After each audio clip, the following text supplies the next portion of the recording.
नमस्कार, city light में आप सभी का स्वागत है। मैं हूं नवरत्न पाराशर और मैं हूं आपके साथ छाया चौधरी। अगले आधे घंटे में हम आपको मध्य प्रदेश छत्तीसगढ़ के बड़े शहरों से जुड़ी हर बड़ी खबर का अपडेट देंगे। तो चलिए फिर शुरू करते हैं आज का सफर। ग्वालियर में दिन दहाड़े एक ठेकेदार से लूट की वारदात सामने आई है। दरअसल पीएचई में ठेकेदारी का काम करने वाला पीड़ित विनय आनंद जमीन खरीदने के लिए पैसे निकालने बैंक पहुंचा। सिटी सेंटर इलाके के बैंक से 5 लाख कैश निकालकर वो अपने वाहन की ओर जा रहा था, तभी 2 बदमाश अचानक आए और पैसे रखा बैग छीनकर फरार हो गए। पीड़ित ने शोर मचाया लेकिन बदमाश भागने में सफल रहे। वारदात के बाद मौके पर पहुंची पुलिस ने आसपास लगे सीसीटीवी फुटेज को खंगाला है, लेकिन पुलिस के हाथ फिलहाल खाली है। हम चारों लोग पैदल चले आ रहे थे, यहाँ चारों पैदल गाड़ी तक आ रहे थे, साइड से लाया और लेके एकदम भाग गया। 2 लोग थे जिन्हें पीछा भी किया बच्चों ने, ऐसा नहीं बच्चे पीछे गए, फिर जब तक निकल गए पुलिस को इन्फॉर्म दे दी हमने। वहाँ पहुंच के उनने फिर कंट्रोल रूम भेजा मेरे को, मैं कंप्लेंट करके आया हूँ वहाँ से। बैंक में या तो सीसीटीवी होगा तो बैंक में अंदर होंगे, तो उन्हें देखी की होगी तो बैंक के अंदर होंगे वो लोग। ग्वालियर पुलिस को सूचना मिली कि सिटी सेंटर पे जो एसबीआई बैंक है, यहाँ पे करीबन आधे घंटे पहले विनय आनंद जो फरियादी हैं करीब 5 लाख रुपए की नकदी निकाल के अपने बैंक अकाउंट से बाहर आ रहे थे, तो 2 अज्ञात बदमाश जो पल्सर पे थे उनने आके उनसे नकदी छीन के फरार हुए हैं। यहाँ से हम नाकाबंदी करवा के और प्रयास कर रहे हैं कि उनको राउंड अप कर लें जल्द से जल्द। सीसीटीवी फुटेज अभी प्रमुख यहाँ पे तो नहीं दिख रहा है इस घटना स्थल पे, बाकी प्रमुख चौराहों के फुटेज देख के अग्रिम विवेचना की जाएगी। इधर अगली खबर जबलपुर से। यहाँ एक और फैक्ट्री ग्रे आयरन फाउंड्री में आज हादसा हुआ, जिसके बाद हड़कंप मच गया है। इस घटना में एक कर्मचारी बुरी तरह से घायल हो गया है। इलाज के लिए उसे निजी अस्पताल में भर्ती किया गया है। हादसा उस वक्त हुआ जब कर्मचारी ड्रम की फैक्ट्री में कटिंग कर रहे थे, तभी ड्रम में प्रेशर ज्यादा पड़ने की वजह से ड्रम फट गया, जिससे काम कर रहे कर्मचारी अशोक मीणा घायल हो गया। वहीं हादसे के बाद कर्मचारी नेताओं ने धमाके की उच्च स्तरीय जांच की मांग की है। ग्रे आयरन फाउंड्री फैक्ट्री में भारतीय सेना के लिए बनने वाले घातक हथियारों, उपकरणों और गाड़ियों के कलपुर्जे बनते हैं। पिछले महीने 22 अक्टूबर को भी खमरिया ऑर्डिनेंस फैक्ट्री में जबरदस्त धमाका हो गया था, जिसमें 2 कर्मचारियों की मौत और 9 लोग गंभीर रूप से घायल हुए थे। अचानक एक ब्लास्ट जैसी आवाज़ आई, भगदड़ जैसा माहौल था। हम सब वहाँ पहुँचे और वहाँ पहुँच करके देखा तो हमारे एक साथी कर्मचारी अशोक कुमार मीणा जो गंभीर रूप से घायल था, उसको तुरंत वहाँ से तत्काल प्राथमिक उपचार लेने के लिए व्हीकल अस्पताल लाए। कुछ ड्रम्स थे, उनको काटने का काम वेल्डर ट्रेड है इनका, और काम अच्छे कर्मचारी हैं, सब अच्छा काम कर रहे थे। अब अचानक कोई घटना हुई तो अब उस पर हमारी निर्माणी प्रशासन चाहिए लगी कि एक इंक्वायरी कमेटी बनाए और उच्च स्तरीय जाँच हो, ताकि ऐसी घटना दोबारा ना हो। और रायपुर में लगातार बढ़ते अपराध के बीच रायपुर एसएसपी संतोष सिंह ने थानों में सालों से मठाधीश की तरह जमे आरक्षक, प्रधान आरक्षक, सब इंस्पेक्टर और अन्य पुलिस कर्मियों को बदलने की बात कही है। कहा कि एक ही जगह सालों तक जमा रहने से व्यवस्था बिगड़ती है, प्राथमिकता बदल जाती है। ऐसे में ज़रूरी है कि बदलाव होता रहे। यह विभाग की रूटीन प्रक्रिया है। ट्रांसफर के कुछ महीनों बाद ही पुलिस कर्मियों के वापस उसी थाने लौट आने के सवाल पर एसएसपी ने कहा कि इस बात का भी ध्यान रखा जाएगा कि ऐसा ना हो। बता दें कि टिकरापारा थाना क्षेत्र में आरक्षक पर अपराधियों को संरक्षण देने का आरोप है। ऐसे लोगों के हम लोगों ने लिस्ट बनाना शुरू किया है जो लंबे समय से थानों में पदस्थ है। बड़ी संख्या में तबादले हम लोग करने वाले हैं और ये एक व्यवस्था का हिस्सा रहता है, जिससे तबादले करने से कई बार एक ही जगह पे जो व्यक्ति कहीं ना कहीं अच्छा काम नहीं कर पाता या किसी दूसरे चीज़ों में वो संलिप्त हो जाता है, इससे रोक लगती है। उसको देखते हुए बड़े पैमाने पर जिला पुलिस बल में तबादले किए जाएंगे। इधर छत्तीसगढ़ में एनएच और स्टेट हाईवे से मवेशी मुक्त करने वाली याचिका पर बिलासपुर हाईकोर्ट में सुनवाई हुई। कोर्ट में उप महाधिवक्ता यशवंत सिंह ठाकुर ने प्रदेश सरकार की ओर से पक्ष रखा और कोर्ट को राज्य शासन की ओर से उठाए गए कदमों की जानकारी दी। उन्होंने कहा कि प्रस्तावित कार्य योजना को लेकर एक विशेष समिति बनाई गई है। राज्य सरकार ने मामले में कड़ाई से पालन करने के लिए दिसंबर से पहले का सप्ताह मांगा, जिसे कोर्ट ने स्वीकार करते हुए राज्य शासन को हलफनामा दायर करने को कहा है। साथ ही देश के अन्य राज्यों में मवेशी मुक्त करने बनाने की नीति को अपनाने संबंधी रिपोर्ट तलब किया है। दरअसल प्रदेश की सड़कों में मवेशियों का जमावड़ा रहता है, जिससे लगातार दुर्घटनाओं के मामले भी सामने आते रहते हैं। इन सब मामलों को लेकर हाईकोर्ट में एक जनहित याचिका दायर की गई थी। फिलहाल कोर्ट में मामले की अगली सुनवाई 16 दिसंबर 2024 को तय की गई है।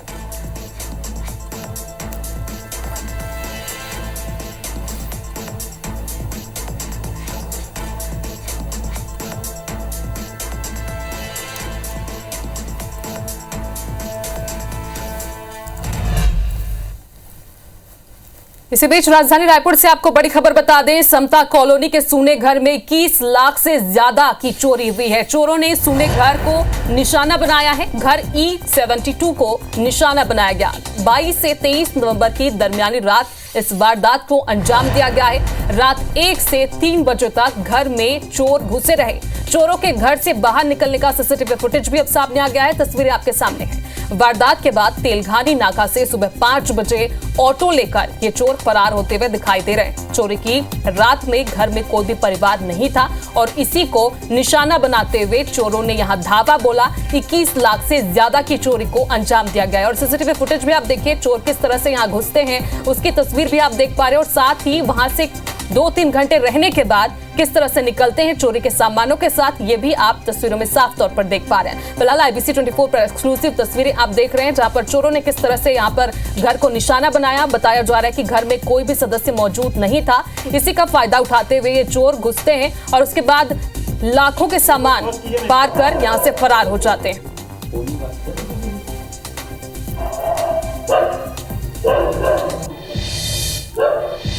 और रेल यात्री कृपया ध्यान दें, बिलासपुर से इस वक्त की बड़ी खबर। SECR की 14 स्पेशल ट्रेनों का परिचालन नियमित ट्रेन नंबर के साथ इनका परिचालन होगा। 1 जनवरी 2025 से नियमित ट्रेन नंबर के साथ ये ट्रेनें चलेंगी। यात्री सुविधा को देखते हुए रेलवे ने यह निर्णय लिया है।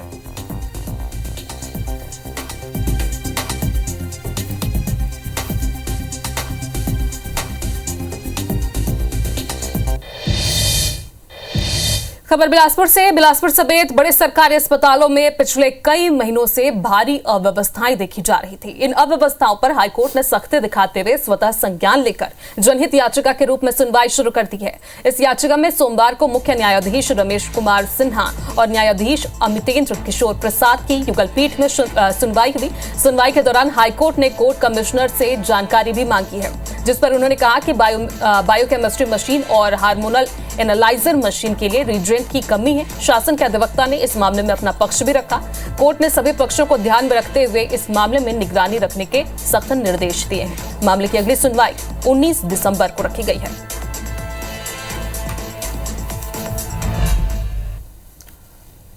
और मध्य प्रदेश में सरकारी भर्तियों में 13% पदों पर नियुक्तियां होल्ड किए जाने को हाईकोर्ट में चुनौती दी गई है। याचिका में कहा गया है कि 27% OBC आरक्षण के मामले में महाधिवक्ता ने सरकार को यह अभिमत दे दिया। OBC वर्ग को 14% आरक्षण देकर बचे हुए 13% पद होल्ड कर लिए जाएं, जबकि हाईकोर्ट ने ऐसा कोई आदेश नहीं दिया है। महाधिवक्ता के अभिमत पर जब सरकारी भर्तियों में 13% पदों पर नियुक्तियां होल्ड रखी गईं, तो हाईकोर्ट से सभी 100% पदों पर नियुक्तियों के आदेश जारी करने की मांग की गई है। हाईकोर्ट ने मामले में से जुड़ी 82 याचिकाओं पर सुनवाई करते हुए राज्य सरकार से 2 हफ्तों में स्पष्टीकरण मांगा है। मामले में अगली सुनवाई 9 दिसंबर को होगी। इसमें माननीय न्यायालय द्वारा नाराजगी भी व्यक्त की गई और चूंकि महाधिवक्ता सुनवाई में उपस्थित नहीं थे, महाधिवक्ता कार्यालय की तरफ से जो गवर्नमेंट एडवोकेट उपस्थित हुए थे, उनको स्पष्ट रूप से कोर्ट ने कहा है कि जो इसमें तथ्य सामने रखे गए हैं, इनके बारे में आप 2 सप्ताह के अंदर कोर्ट में जवाब दाखिल करें और 9 दिसंबर को इन प्रकरणों की आगामी सुनवाई की जाएगी।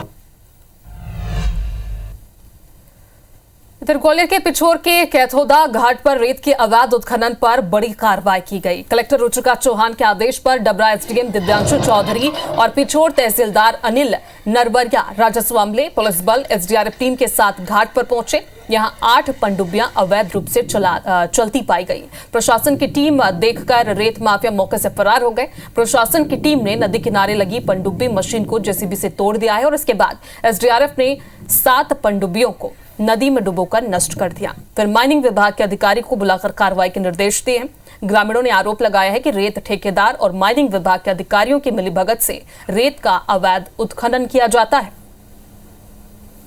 तो मैंने क्या कहा कि कुछ दिन से पैसा देता चला रहा था और कुछ ही दिनों से नहीं दिया है, तो मेरी मशीन को उसने तोड़ फोड़ कर दिया, ले गया। पास में ही मशीन चल रही थी, उससे कुछ नहीं बोला है।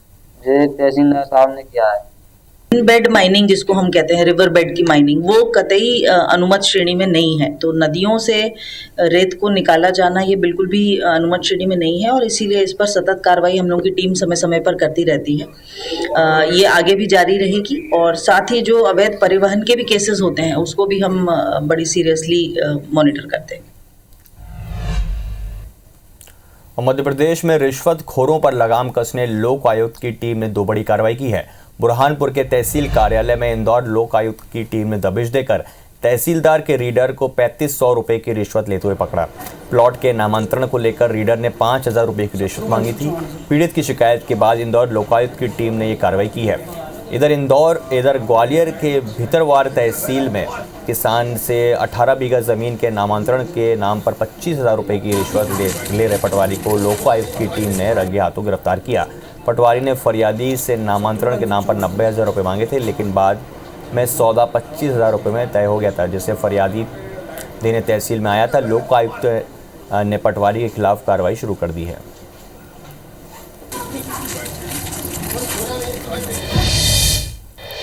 राजधानी भोपाल से आपको बड़ी खबर बता दें, पुलिस ने साइको युवक को गिरफ्तार कर लिया है। लड़कियों से अश्लील हरकतें ये युवक करता था। आरोपी के पास से लड़कियों के कपड़े तक मिले हैं। मास्क और चश्मा पहनकर यह आरोपी आता था।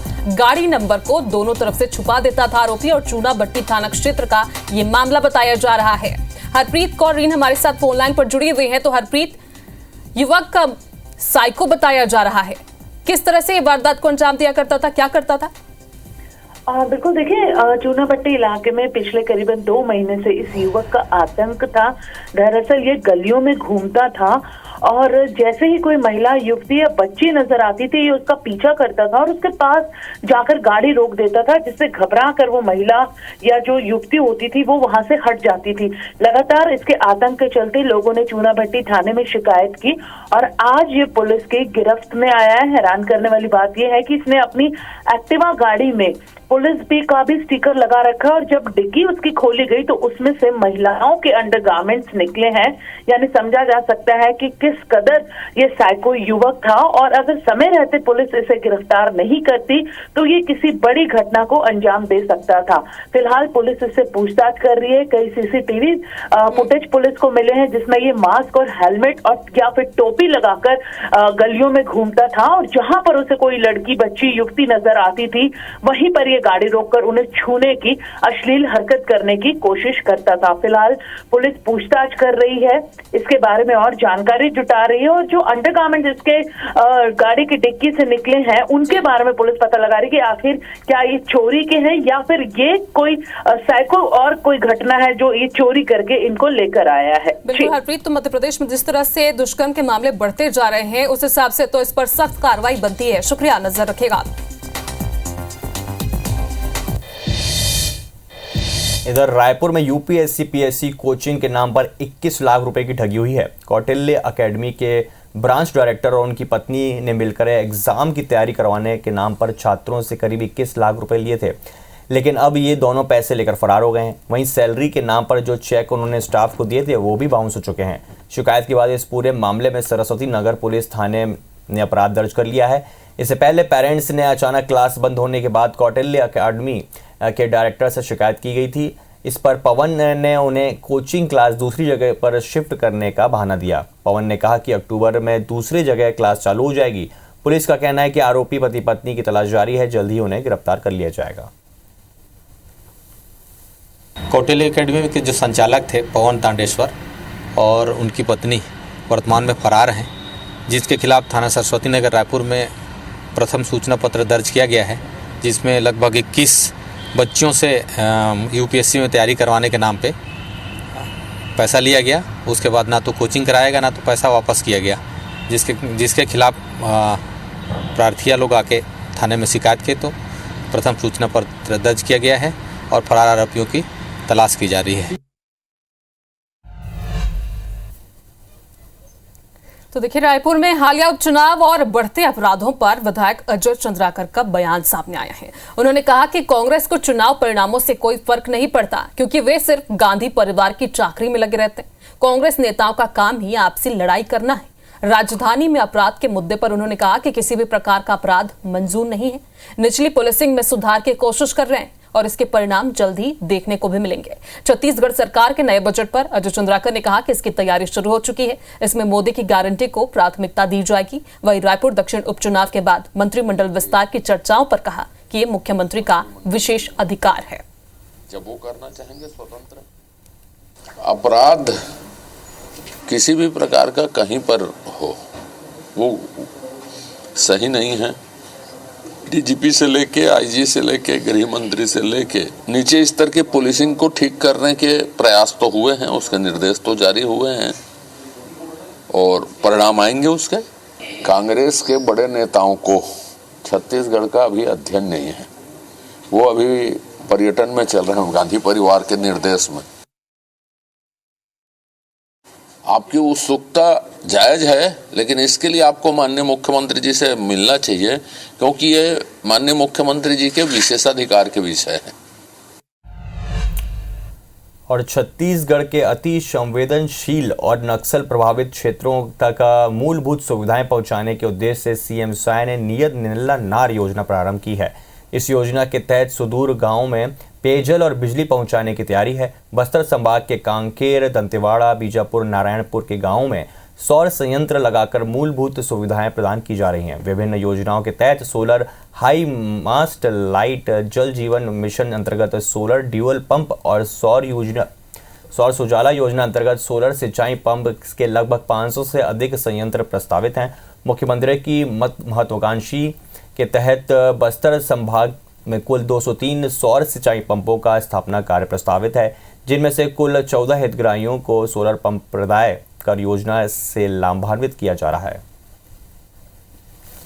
ऐसे गांव जो सुदूर वनांचल के हैं, बस्तर के 5 जिलों के जो 94 गांव हैं, उनमें सौर ऊर्जा के जो कार्य हैं वो निरंतर तेज़ गति से आगे बढ़ रहे हैं। इसमें अलग अलग तरह के कार्य हैं, जिसमें किसानों के लिए सौर ऊर्जा से संचालित कृषि के पंप हैं, साथ ही सामुदायिक सोलर हाई मास्ट के कार्य हैं और पेयजल से संबंधित जो सोलर ड्यूल पंप हैं वो कार्य हैं। और इसी के साथ सिटी लाइट में आज के लिए इतना ही। बने रहिए IBC 24 के साथ। नमस्कार। IBC 24 number 1 news channel in Madhya Pradesh, Chhattisgarh.